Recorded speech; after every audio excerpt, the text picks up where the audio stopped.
Karine, bonjour. Bonjour. Alors, vous êtes déjà venue plusieurs fois à notre micro de Vivre FM parce que vous êtes écrivain en même temps. Et puis, moi, je vous ai mieux connu par le centre Sino d'El Duca. Donc, comment vous êtes venue, comment vous avez trouvé ce centre de formation ? Eh bien, comme vous l'avez dit, comme j'ai été interviewée plusieurs fois sur la radio Vivre FM, par curiosité, je suis allée sur le site internet de la radio et c'est là où j'ai découvert le centre de formation. Et donc, qu'est-ce que vous en avez pensé? Parce que vous avez déjà fait des tas de choses. Et qu'est-ce que vous en avez pensé d'un seul coup de découvrir la radio, le théâtre? Je sais que vous étiez bien dans le théâtre aussi. Oui, j'ai beaucoup apprécié l'improvisation. Au début, je ne pensais pas que j'aurais été capable de faire de l'improvisation et ça m'a procuré beaucoup de plaisir. J'ai beaucoup apprécié aussi les cours de vidéo, puisqu'on a monté une vidéo que j'ai trouvée... Bah oui, voilà. Surtout vos talents. En voilà, fait, on en parlait tout à l'heure. Oui. Très percutante. Et puis, finalement, ce stage m'a aidé à retrouver plus de confiance en moi. Et puis, les émissions de radio aussi, auxquelles vous avez toujours participé. Vous arrivez, il y a 8 ou 9 personnes que vous ne connaissez pas. Donc, comment ça se passe au début? Parce que c'est pas évident. C'est vrai qu'au début, les personnes ont du mal à se livrer, à parler d'elles-mêmes. Et après, l'alchimie se fait un petit peu avec le temps. La confiance vient. Et alors, vous avez écrit des livres aussi? Absolument. Alors, vous en avez écrit 3. Alors, vous étiez venu pour deux d'entre eux. Alors, vous écrivez sous le nom de Manon. Vous avez un pseudonyme, comme beaucoup d'artistes. Ouais. Et vous avez écrit « Moi, Manon bipolaire ». Donc, on pense que c'est un peu autobiographique. Oui, c'est très autobiographique. Et j'explique dans ce livre, mon combat contre la maladie et les façons atypiques dont je gère moi-même ces troubles, avec les techniques alternatives et créatives que j'ai mises au point, étant donné que je ne supporte pas les médicaments. Oui, donc ça vous a obligé à trouver d'autres solutions. Oui, tout à fait. Comment vous étiez à l'école? Comment ça se passait? Eh bien, à l'école, j'étais assez en décalage avec les enfants de mon âge, puisque j'ai été diagnostiquée il y a quelques années comme ayant été une enfant précoce. Donc, j'avais des intérêts qui n'étaient pas forcément de mon âge, et puis j'allais vers des personnes qui étaient esseulées, les personnes qui n'avaient pas d'amis. Je me posais beaucoup de questions métaphysiques depuis le plus jeune âge. Voilà. Alors, vous pensez que les personnes précoces, elles ont un besoin d'aider, une envie d'aider les plus démunis? Oui, je pense qu'elles ont une très grande sensibilité, qu'il les met beaucoup plus à l'écoute des souffrances d'autrui. Oui. Ah oui, c'est bien ça, quand même. Oui, mais cette hypersensibilité peut être aussi source de souffrance lorsqu'elle est trop présente, lorsqu'il y a trop d'émotivité aussi, ça peut être assez handicapant. Il y avait l'école, ça fonctionnait bien, c'était facile pour vous ou pas? Eh bien, ça fonctionnait très bien. Comme beaucoup de petites filles précoces, en fait, j'arrivais à très bien m'adapter à ce qui m'était demandé, de sorte que j'étais toujours la première de la classe. On vous a diagnostiqué jeune ou pas du tout? Non, pas du tout. Non, c'est qu'en 2012, donc récemment, que j'ai été diagnostiquée. Oui. Ah oui, on a reconnu ça. On s'est reconnu. Non, mais c'est intéressant. Alors, vous finissez votre scolarité. Oui. Qu'est-ce que vous faites après? Donc, après le baccalauréat, j'ai fait une classe préparatoire et j'ai suivi une école d'ingénieur en agronomie. Pour un artiste, c'est pas un petit peu antagoniste ou un peu difficile? En fin de compte, après le baccalauréat, je ne savais pas du tout vers quoi m'orienter. Et étant donné que je suis issue d'une famille d'ingénieurs, mes deux parents sont ingénieurs, mes oncles sont ingénieurs, j'ai fait comme le reste de la famille. Alors après, vous arrivez le travail. Après le travail, ça a été beaucoup plus compliqué, la vie en entreprise, le fait d'accepter une hiérarchie que je ne reconnaissais pas forcément comme étant très adéquate. Oui, le fait d'avoir autour de la machine à café des discussions futiles, le fait que les relations ne soient pas toujours claires entre les salariés, enfin bon, tout ça me gênait énormément. Donc j'étais souvent un petit peu à l'écart. Oui. J'essayais de me ressourcer, par exemple, à l'heure du déjeuner, en prenant une pause, en allant manger seule dans un parc plutôt qu'avec les autres. Oui. Ouais. Alors là, on a l'impression que c'est quand même plus le côté artiste qui a besoin de s'épanouir et qu'il n'y a pas de pathologie dans cette histoire. Non, puisque la pathologie, les troubles bipolaires sont apparus à l'âge de 28 ans. Et au début, les phases dépressives et les phases d'excitation maniaque étaient relativement contrôlables. Et ensuite, elles ont pris de l'ampleur et sont devenues ingérables. Alors, votre famille, au début, famille d'ingénieurs quand même, quand vous avez dit moi, non, ça ne me convient pas, j'ai pas envie de travailler en entreprise, les parents, votre entourage, comment il a pris ça? Et au début, c'était un petit peu décontenancé que j'ai fait de telles études et que je ne mette pas en application un tel diplôme. Mais après, ils ont compris que finalement, ce qu'il fallait, c'est que je puisse m'épanouir dans ce que je faisais, quoi que je fasse. Oui, en fin de compte, les parents, ils ont peur que vous épanouissiez pas dans le reste. Hein. C'est ça, en fait, la peur des parents. Absolument, oui. On a reconnu tout de suite votre bipolarité ou ça a été long? Eh bien non, les troubles ont commencé alors que j'avais 28 ans, mais il s'est écoulé 7 ans entre le début des troubles et le diagnostic. Donc ça a été très long. Est-ce que ça aide d'avoir un diagnostic? Oui, ça m'a beaucoup aidé de mettre des mots sur les troubles que j'avais et de pouvoir rejoindre un groupe de psychoéducation animé par un psychiatre, le docteur Gay. Oui, il nous a beaucoup parlé de ça, de l'hygiène de vie et puis de mettre au point nos propres techniques pour enrayer les phases maniaques ou dépressives. Oui. Comment on vous aide, parce que vous pouvez pas prendre de médicaments, comment on vous aide à gérer tout ça? Eh bien, finalement, j'ai aménagé ma vie en fonction des troubles pour essayer de trouver les activités qui me convenaient et d'éliminer celles qui étaient trop stressantes ou source de trop d'angoisse. Quand vous aviez des groupes comme ça de parole avec le docteur Gay, il vous conseillait des choses ou c'est vous qui trouviez votre passion? C'était à nous de trouver les choses qui nous convenaient. Alors, comment on fait? C'est pas toujours évident. Les danses en couple, je les pratique depuis plus de 20 ans. Donc, Alors, vous avez une danse spécifique, hein? Oui, c'est le Lindy Hop, une danse swing. Et ça, c'est une passion pour vous? Vous le faisiez avant et vous avez développé cette passion ou vous l'avez découvert à ce moment-là? Bien, les danses en couple, en fait, ça fait presque 25 ans que je les pratique, mais le Lindy Hop, j'ai découvert en l'an 2000 et j'ai développé cette passion au fil du temps. Alors, vous nous expliquez bien parce que ça vous nous donnez envie de danser. Hein. Vous avez fait un petit film, justement, à Sino. C'est important. C'est vraiment... c'est pas une danse que vous dansez tout seul. Il faut vraiment bien s'entendre avec l'autre. Oui, c'est vrai qu'il y a une connexion très importante avec le partenaire et qui est nécessaire pour qu'on puisse ressentir vraiment l'harmonie au niveau du couple et qu'il y ait une vraie complicité de couple, oui.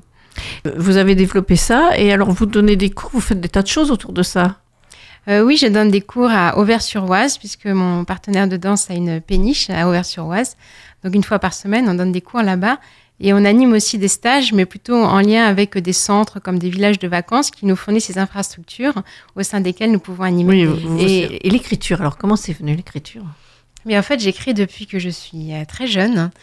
J'ai commencé à écrire de façon épistolaire. J'en parle un peu dans mon livre avec mon arrière-grand-père. Donc, je communiquais avec une personne qui n'était pas de mon âge, des choses qui n'étaient pas de mon âge et à qui je pouvais me livrer. Et j'écrivais beaucoup dans des journaux intimes, etc. Et la passion de l'écriture m'est venue ensuite. C'est en 2012 que j'ai décidé de rédiger un livre.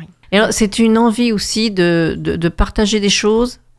Oui, j'avais vraiment envie de faire profiter de mon expérience et puis de transférer aussi un message d'espoir par rapport au bipolaire. Dans votre livre, je me souviens bien, vous parlez aussi de cette difficulté d'avoir des médicaments et comment gérer les problèmes sans prendre de médicaments. Oui, eh bien, c'est vrai que l'hygiène de vie est importante, de respecter, là le docteur Gay nous en parle, le sommeil, l'alimentation, faire du sport, s'aérer. Et après, trouver vraiment ses propres techniques et être très à l'écoute de soi-même pour sentir lorsque l'humeur commence à monter ou à descendre. Et là, mettre en place un peu des plans d'action pour endiguer ces crises. Oui, c'est intéressant. C'est pas inné au départ de sentir que ça va mieux ou moins bien? Non, c'est pas inné. Et puis quand on ne sait pas que c'est pathologique, finalement, on ne comprend pas du tout ce qui se passe. On a tous des hauts et des bas, mais c'est pas pour ça qu'on est bipolaire. Donc ça doit être difficile de se dire, là, j'ai vraiment quelque chose de plus intense. Oui, c'est vrai que c'est difficile. Surtout que lorsqu'on a vécu une dépression très longue et qu'après, ça repart dans une phase d'excitation maniaque, en fait, c'est le bonheur de revivre. On se sent juste revivre. Mais le problème, c'est que ça va tellement haut qu'on peut se mettre en danger et mettre la vie des autres en danger aussi. Moi, je conduisais, par exemple, de façon extrêmement dangereuse. Oui, parce que vous risquiez rien, en fait. Tout était possible. Voilà, je me sentais invulnérable. Et puis, la décharge d'adrénaline que suscitait le fait de se mettre en danger m'était plaisante. Alors par contre, avec le docteur Gay, ce que j'avais vu, c'est qu'il vous laisse quand même cette phase créatrice et agréable quand même, mais pas trop. Oui, c'est ça, absolument. Oui, il dit d'être à l'écoute et il nous enseigne à renseigner un diagramme de l'humeur pour noter notre humeur, pour être entre -1 et +1 et pas entre +3 et -3. Ah oui, voilà. C'est vrai que prendre conscience de la maladie, déjà s'informer, savoir ce que c'est, ça apporte énormément. Franchement, le diagnostic apporte énormément. Oui, parce que vous avez attendu 7 ans quand même. 7 ans, oui, c'est la moyenne. Hein, c'est la moyenne. Alors, vous êtes pas arrêté à moi, Manon bipolaire. Hein. Vous avez créé... Alors, le deuxième livre, je ne l'ai pas eu, donc vous allez nous en parler, parce que les auditeurs non plus. Alors, c'est moi, Manon, l'inclassable. L'inclassable. Il y a un jeu de mots sur l'inclassable avec des lettres entre parenthèses qui fait qu'on peut le lire aussi l'incasable ou l'incassable. Mais on n'est pas tous inclassables quand même. Est-ce que classer les gens, c'est pas une erreur ? D'après vous? Oui, moi je parle d'inclassable parce que ce sont les recruteurs et les centres d'emploi dans lesquels j'allais qui me disaient qu'à force de tellement me reconvertir et de chercher dans toutes les directions, je devenais inclassable. Dans les ressources humaines, ça, vous l'avez fait un peu plus longtemps? Je l'ai fait que quelques années. Quand même. Oui, quelques années où j'allais pendant des durées de 6 à 9 mois sur des antennes d'emploi pour aider des personnes qui étaient licenciées à retrouver du travail. Et ça fonctionnait pas mal, ça? Ça fonctionnait plutôt bien. C'était très prenant psychologiquement, très intense. Ça demandait beaucoup de mobilité aussi. C'était pas évident de se déplacer. C'était beaucoup de charge émotionnelle aussi. Oui, mais c'est vrai que je gérais bien à l'époque. Oui, je gérais très bien. Et alors, est-ce que c'est pas quand même une émotion aussi de mettre un livre sur le marché? Ça marche pas. Enfin, c'est quand même, c'est pas évident, ça. C'est vrai que c'est une grosse émotion. On ne sait pas du tout ce qu'il va en advenir. Ah oui. Est-ce qu'il va être lu? Est-ce qu'il va être... Il y a une grosse incertitude. C'est un petit peu comme mettre un enfant au monde et puis le voir grandir. Ouais. Et puis, c'est aussi quand même s'exposer quelque part parce que vous parlez beaucoup de vous.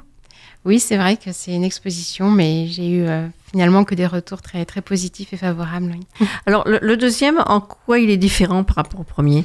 En fait, le deuxième parle de la précocité des enfants qui deviennent des adultes, entre guillemets, surdoués ou à haut potentiel. Puisqu'il y a quelques années, j'ai été reconnue, diagnostiquée comme ayant été un enfant précoce. Ça m'a expliqué beaucoup le décalage que je ressentais entre moi et les enfants du même âge que moi, pourquoi j'étais souvent à l'écart, avec des intérêts particuliers par rapport aux autres. J'avais pas du tout ces besoins d'appartenance, de copinage, de petite fille, etc. Non. Eh bien, en fait, en faisant des recherches sur Internet, en écoutant des témoignages, en lisant des livres, je me suis reconnue dans ce diagnostic. Ensuite, j'ai passé les tests de quotient intellectuel, etc., qui ont avéré ce haut potentiel. Oui. Que c'était ça. Oui. Alors, vous avez sorti encore un troisième livre? Oui, c'est ça, oui. Ça s'appelle Bienvenue dans mon cerveau d'Asperger et ça parle de l'autisme Asperger. Alors, parce que vous êtes Asperger aussi? J'ai été diagnostiquée récemment, oui. Ça irait plus vite de demander ce que vous n'êtes pas. Voilà, je pense, oui. Chez vous, ça se manifeste comment? Une grande fatigabilité dans les contacts humains, en fait. Une petite capacité sociale, ce qui fait que je passe la plupart de mon temps finalement seule et que je suis vite épuisée par les contacts humains. Et ça se manifeste aussi par des intérêts particuliers et puis des hypersensibilités à tous les niveaux, ce qui fait que je suis très sensible non seulement au bruit, par exemple, je suis hyperacousique, mais aussi par tous les sens, ce qui fait que l'environnement me fatigue rapidement aussi. Oui. Alors oui, c'est un peu antagoniste parce qu'au départ, vous êtes porté vers les gens qui vont pas trop bien, donc il y a quand même une empathie là. Oui. Qui va pas trop avec le côté Asperger. C'est vrai que le côté Asperger était plutôt calme dans l'enfance et a pris de l'ampleur ensuite à l'âge adulte. Oui. À partir de l'âge de 30 ans, j'ai senti les signes s'amonceler. Alors, vous avez la danse en passion, l'écriture. Est-ce qu'il y en a d'autres? Oui, il y a la musique et les massages. Alors la musique. La musique, je joue du saxophone. C'est pas évident ça, comment vous avez commencé à jouer du saxophone? Je me suis mis un petit peu sur le tard, il y a 6 ans à peu près. J'ai eu l'idée de mettre à jouer d'un instrument avant, parce que je me suis dit que ça allait jouer sur mon souffle. Et comme j'ai tendance à être très anxieuse, je me suis dit que peut-être ça m'aiderait à être plus calme. J'ai pris des cours au conservatoire de ma ville, j'ai même pris des cours de solfège avec des enfants, parce que je connaissais pas bien le solfège. Et finalement, ça a été relativement aisé et très agréable. Alors maintenant, vous jouez du saxophone quand? Vous arrivez à jouer avec d'autres? Comment ça se passe? Oui, je fais partie d'un orchestre. Donc, j'ai fait partie de plusieurs orchestres dans le temps. Un big band de jazz, un orchestre latino-américain, cubain. J'ai fait partie de la fanfare de ma ville aussi lors des commémorations. Et puis là, actuellement, je fais partie d'un orchestre d'harmonie, donc avec beaucoup d'instruments avant. Alors, les massages? Alors, les massages, je m'y suis formée, ça m'intéressait beaucoup, parce que par hasard, je me suis rendu compte que les massages avaient tendance à beaucoup me calmer. Lorsque je suis trop dans ma tête, dans mes pensées, ça m'aide à revenir bien dans mon corps. Oui, parce que c'est physique. Oui, voilà, c'est physique. Oui, ça me procure beaucoup de bien-être, de détente. Donc, j'ai appris les massages moi-même. Comme ça, maintenant, je fais partie de groupes d'échange de massages avec des amis. On donne et on reçoit. Donc, c'est très agréable. Et puis, en même temps, on s'initie les uns aux autres à différentes techniques de massage. Ouais, c'est génial, ça. Oui, c'est génial. Donc, je l'ai aussi exercé de façon professionnelle dans les différents métiers que j'ai exercés. J'ai été masseuse dans un institut de bien-être. Mais ça demande aussi énormément d'énergie, je trouve. Est-ce qu'il y a autre chose qui vous fait envie et que vous n'avez pas eu le temps de faire encore? Ce qui m'intéresse beaucoup, c'est la théologie aussi. Ah oui, ça c'est... Oui, c'est plus intellectuel. Donc j'étudie beaucoup la Bible. Donc je me suis mise à étudier le grec et l'hébreu pour pouvoir lire la Bible dans les textes originels, l'Ancien et le Nouveau Testament. Et pour moi, c'est une source inépuisable de richesse et... Dans les psaumes, notamment, je trouve beaucoup de réconfort par rapport à mes angoisses, par rapport à mes troubles. Oui, ça m'apaise beaucoup. Oui. Alors, le prochain livre, c'est Je m'accepte tel que je suis. Voilà. Oui. Vous en avez un en préparation? Non, mais là, je suis en train de travailler avec un dessinateur et un scénariste sur une bande dessinée. Une bande dessinée sur les troubles bipolaires. Oui. Qu'est-ce que vous pourriez donner comme conseil donc, à des personnes qui aujourd'hui, alors la personne elle-même aujourd'hui découvre qu'elle a une bipolarité, on vient de lui dire qu'elle a une bipolarité, qu'est-ce que vous lui conseillez? Mais surtout de s'informer, d'informer sa famille, ses proches. C'est bien de pouvoir impliquer sa famille. Moi, mes parents sont venus à la psychoéducation avec le docteur Gay.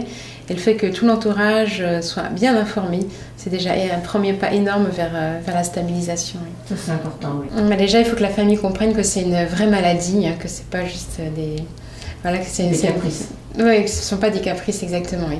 Que c'est une vraie maladie, que la personne qui a des troubles bipolaires est souvent dans un état de souffrance extrême, surtout, comme je disais, qu'il s'est passé des années où elle a eu des troubles bipolaires sans le savoir.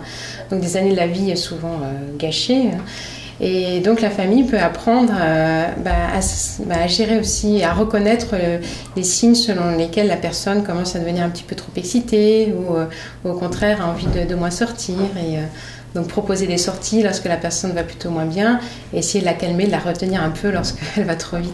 Oui, pas hésiter quand même à en parler et à s'introduire un peu dans la vie de l'autre parce que quelquefois en tant que parent on se dit je ne veux pas la déranger, c'est sa vie, mais on est obligé quand même de rentrer un peu dans la vie de son enfant quand il y a un problème. Moi je trouve ça bien, c'est vrai que moi j'ai géré les troubles un petit peu toute seule parce que je vivais seule, mais mes parents étaient assez proches géographiquement, mais c'est vrai que c'est un soutien énorme la famille. Moi je suis très reconnaissante à mes parents de m'avoir aidée et soutenue pendant ces épreuves. Maintenant c'est bien de signaler, chaque personne trouve son propre potentiel et puis les activités qui lui conviennent, oui. Merci beaucoup Karine, puis vous reviendrez pour votre prochain livre. Avec plaisir. Pour la BD. Avec plaisir. Merci beaucoup. Au revoir. À bientôt.